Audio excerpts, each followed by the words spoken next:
Got it. All right, hey guys, welcome to the show. My name is Rico D, and this is one of my dear friends, Scott Ottenbaum. Scott, do us a favor, tell the people where we met, where you're from, and who you are, and what you're about. Hey everyone, if you can see the big smile on my face, it's because I'm retired from the FBI. Number one question I get all the time is, Scott, do you miss the FBI? And I always say, you out of your mind? I retired in 2018 when the FBI was only in the news once a month. Let's get the record straight. Had an amazing 30-year career, spent 11 years in Nashville, 3 in DC, 14 in New York. Um, and the reason I don't miss the FBI is because today I do what I love to do, which is teaching people how to reduce their chances of becoming the next cybercrime victim by having a cyber secure mindset. And I met you in India virtually True. when we Virtually. were at the, what was it, the EU Council?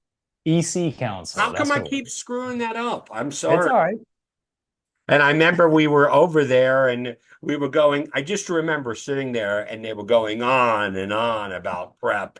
And I was like, hey, man, I don't do prep. And you go, hey, man, I don't do prep either. And we just kind of hit it off from there. Exactly, Then we exactly. wound up at a bar in Nashville, Tennessee, and I realized you moved here. That's And I was like, oh, yeah. crap, there's the guy from India. Oh, it's called the Tin Roof Bar. Remember that? It was in Franklin, Tennessee. Remember that we got pretty toasty that day. I remember a lot of details of that day, and I'm not going to bring any of them up, okay? So Scott, all right, you and I work together pretty much on a weekly basis, right? We get each other's phone calls and whatnot. I know what I'm seeing from an incident response perspective. What are you seeing in the marketplace right now from a cyber perspective? Like, what are like the top three things that you're seeing right now as trends? Well, the things that I'm seeing right now, and let me just go through quickly. I always have to start off with the four truths of cybersecurity. This is what I've learned after dealing with 1,000 victims during my time with the FBI. And I think, Rico, I mean, 1,000 victims, 25 years. I think I've doubled that in the past 7 years. And let me tell you, and I want to talk about this with you and get your thoughts. And let's dissect each of the four truths of cybersecurity. The first truth is none of my victims ever expect to be a victim. Why would anyone want to target me? I'm only a small MSP in the middle of nowhere, or I'm a small healthcare company and I only got $100 million worth of revenue. Nobody ever expects to be a victim. When they are victimized, they go like this: I can't believe this happened to me. How did this happen to me? Why did this happen to me? What's your response to that? What I Yeah, just so I see that quite a bit, and I would say those two types of clients or two type of victims, the reason that they're victims is because they didn't invest, whether it's monetarily or effort, mindset, or whether it's, some sort of just habitual hygiene or something like that, that they're not putting forth the effort into cybersecurity. I think that's one of the reasons. Yeah, and for me, you know what a lot of my victims all had in common? They all had great tool sets. Yeah. They all had the best of class, but you know what this, and this is what I want to talk about, is what the cyber criminals had that really defeated a lot of the things. So first thing is that I like to say the cyber criminals do not care who you are. They don't care about the size of your organization. They don't care about you as an individual. They're going to target your kids. They're going to target your family.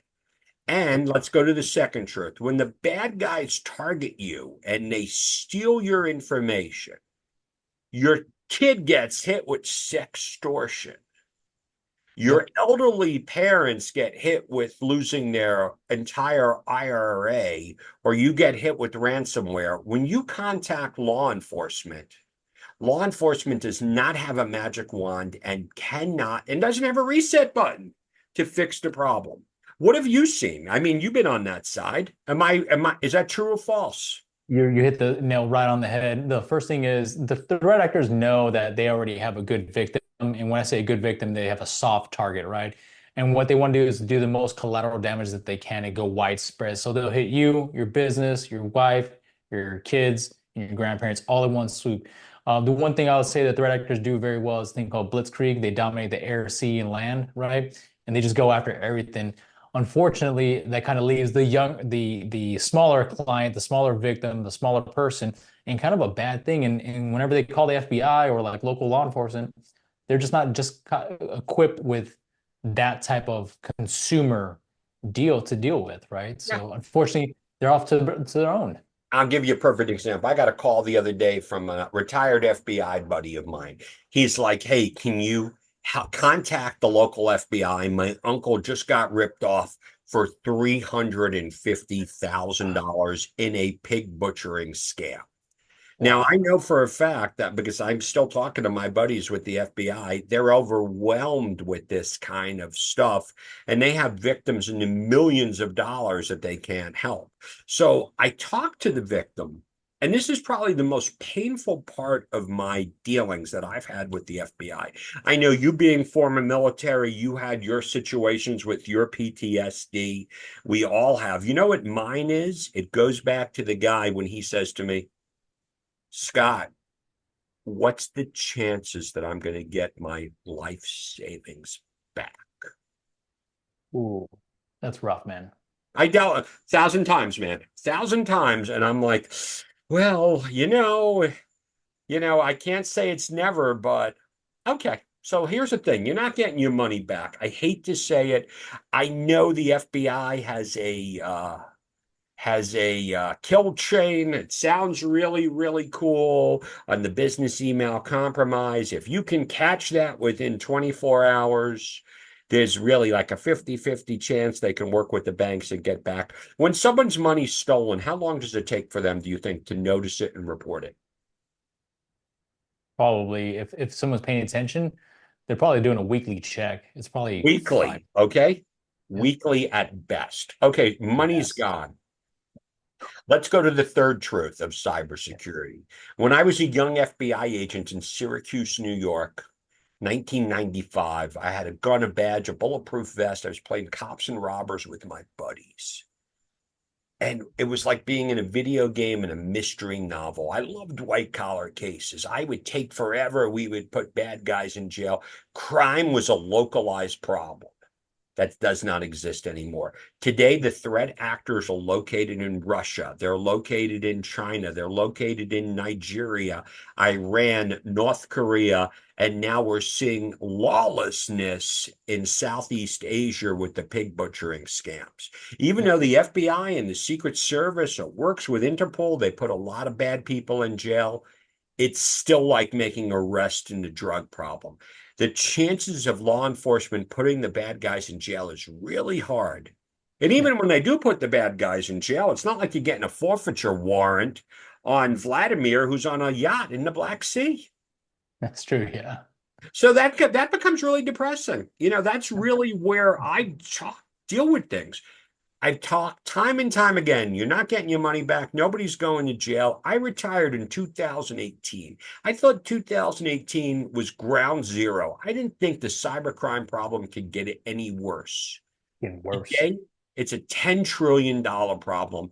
And let me ask you, Rico, is the problem getting better or is the problem getting worse? Way worse. I see Why it do you, getting even worse, even why do you think more it's getting worse. worse? It's just one, there's so many victims, right? There's a plethora of victims. Number two, nobody's really doing the right thing, right place, right time, like basic cybersecurity stuff. Nobody's really paying attention. What do you And mean number basic? I have an iPhone. iPhones don't get viruses. And just three, oh, yes, they do. Yes, well, they do. you don't even need to get a virus on an iPhone. I always say that you don't virus writers are so lazy, they don't need to target that. They just need to steal the iCloud account. Yeah, it's true. Yeah. Or So redirect you or multi-factor authentication. Absolutely. And the last part about that would be, you have the victims, you have the threat actors, and then you have massive amounts of opportunity. The threat acting community is extremely big, and they see everything as opportunity now. And with South America coming online, like Brazil, Venezuela, Argentina, whatnot, with their infrastructure coming online now, I could definitely see it growing even bigger. and we have that, and we have more kids getting iPhones at a Yeah. young age, more senior citizens doing everything. It's the perfect storm. So let's go Yep. through this. You're not getting your money back, nobody's going to jail, and the cybercrime problem's getting worse. That's pretty depressing, right? Very depressing. But Yeah. to me, it's not hopeless because I had this epiphany about 6 years ago when I was dealing with a victim. who ended up going online. They were looking for an investment advisor. They searched Google. They found the number one sponsored link, because we all know sponsored links have to be good links, right? Absolutely. They find the investment advisor, they invest the money, and the next thing you know, $700,000 is out. Okay, their bank even says, "Are you sure you want to do this?" The guy says yes. He invests the money, websites down, the companies are front. We start sending grand jury subpoenas to start tracking the money. It takes months to start tracking the money. We lose the money in Jackson, Tennessee. From Jackson, Tennessee, it goes to Los Angeles to a bank. From Los Angeles, it goes to New York. And from New York, we lose the money in Georgia. Why do you think we lose the money in Georgia? Easy way to get the money out of there. Easy way to launder the money. Where? The state of Georgia? Yeah. Oh no, The the country. country Country of of Georgia. Georgia. Jurisdiction and Well, also there's no extradition. listen. Yeah. There's no one to serve grand jury subpoenas. Those are MLAT treaties. We call the guy up, who the FBI counterpart, and he says, "Yeah, they got guys coming down picking up bags of money." So the victim family beats me up. They're like, "What do you mean? You're the FBI. How come you can't get our dad's money back? What if it was your dad?" And I wanted to say, well, if he just would have done these couple of things, he wouldn't have become a Yeah. victim. Very And true. that's where that incident changed the course of my life while I was with the FBI. And Hmm. that's where I realized that it was like, we can keep spending more and more money on more tools, more investigators, but I discovered that almost 90% of what I dealt with could have been prevented. It was the same story all the time. And then Yeah.